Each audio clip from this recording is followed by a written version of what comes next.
Hey Everett, how's it going? If I was home, I'd ask you to read a story, so let's read The Wild Robot that Gilchrist sent with me.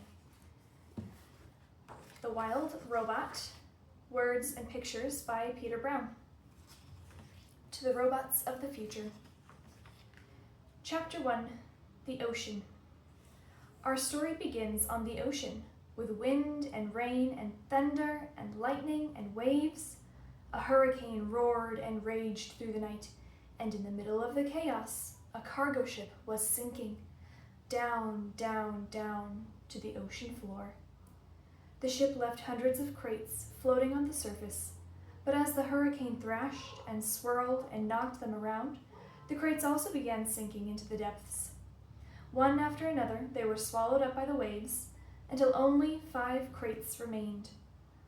By morning, the hurricane was gone. There were no clouds, no ships, no land in sight.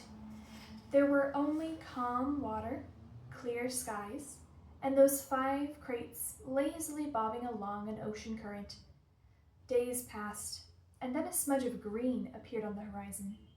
As the crates drifted closer, the soft green shapes were slowly sharpened into the hard edges of a wild, rocky island.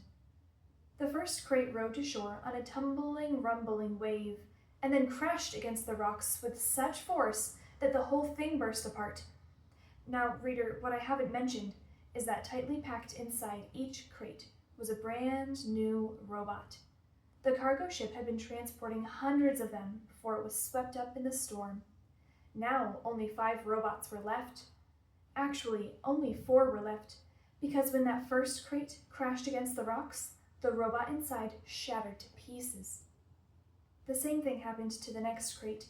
It crashed against the rocks, and robot parts flew everywhere. Then it happened to the next crate, and the next. Robot limbs and torsos were flung onto ledges. A robot head splashed into a tide pool.